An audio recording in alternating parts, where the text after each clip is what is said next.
and that is what's happened over the past month since the debate,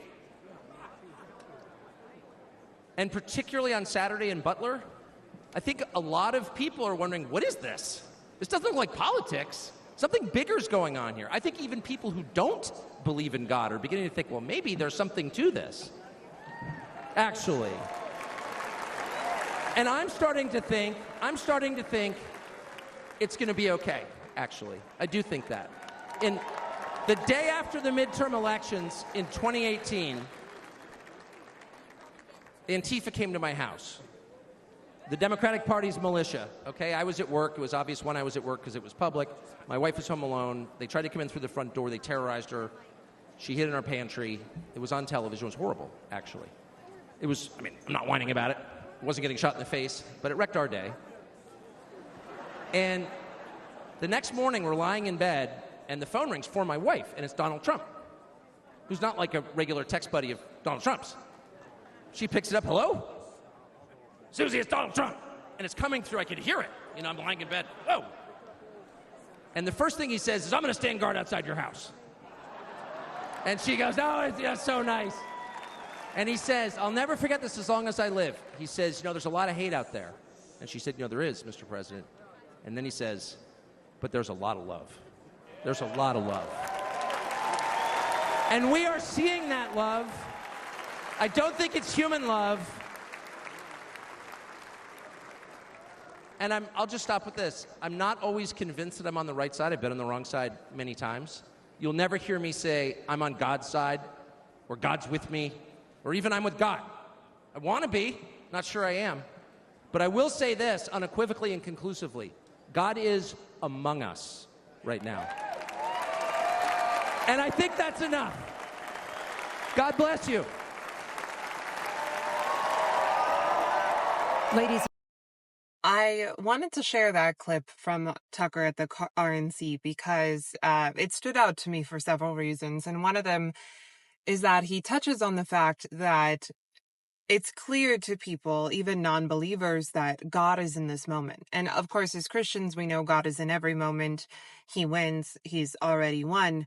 But Tucker touches on this idea that it is hard to look at all the recent events in pop culture because nowadays politics is pop culture. You know, I don't even think it's downstream of culture. It just is pop culture. I don't care who you are or whether you pay attention as much as I do. Politics is pop culture.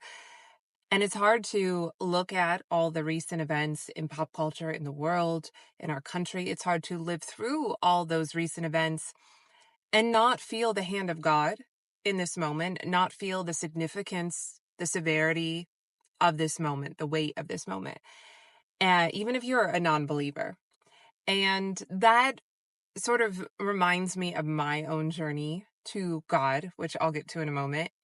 But there is this debate going on right now online. I think it's always going on, but maybe a little more so in light of recent events about whether Christians should be involved in the culture war, how much Christians should be involved in politics, whether we should ever compromise on any of our principles in order to win, even slightly. And there are a lot of Christians who will tell other Christians, no, don't be involved in the culture war, just bring people to Christ, and that will change the culture. And that is true. However, it's also true that the culture impacts your ability to bring people to Christ. Culture and politics are not wholly divorced from the church, nor should they be. And the flow of influence doesn't only go one way. So yes, it is true that the church can influence culture and politics, but it is also true, for better or for worse, that culture and politics influence the church. And this is kind of reminiscent of what happened to me, my journey to God, because nobody preached the gospel to me. I mean, knowing what I know now, looking back over my life, I would say some people were sharing the good news in their own way, but nobody said, let me tell you about Jesus and his love for you. Nobody said, come to church with me. No, what happened is I became slowly a Republican, really a conservative first and foremost, and then I became a Christian because I was a Republican because I was a conservative.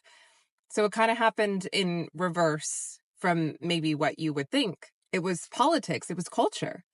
God facilitated for me an incredible political awakening in summer 2020.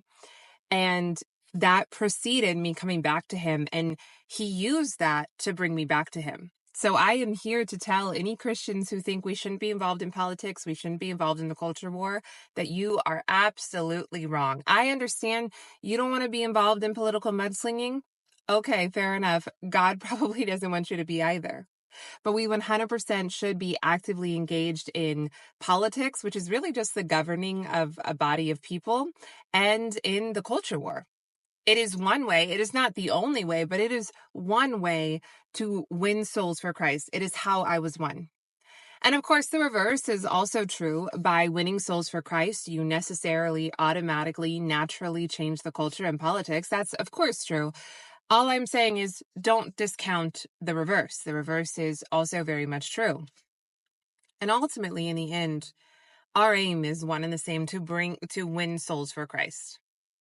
And what I'm saying is that if we lose this country, which is the greatest country in the world, we will become instantly, immediately, and almost irreparably less effective towards those ends. Now, ultimately, God provides, but that doesn't mean that we are to squander what he has already provided us, which is being born in the greatest nation that the world has ever known.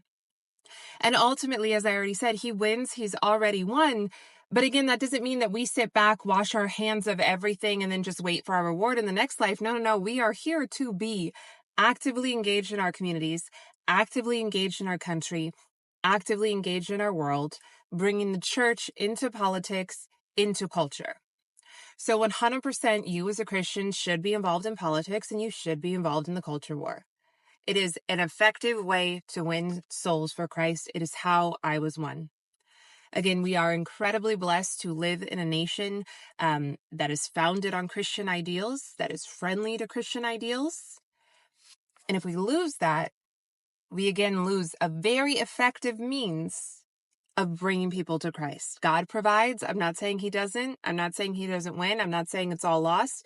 I am saying that he's given us this tool, and we can't sit back and let our country be taken. He's given us this blessing, this tool.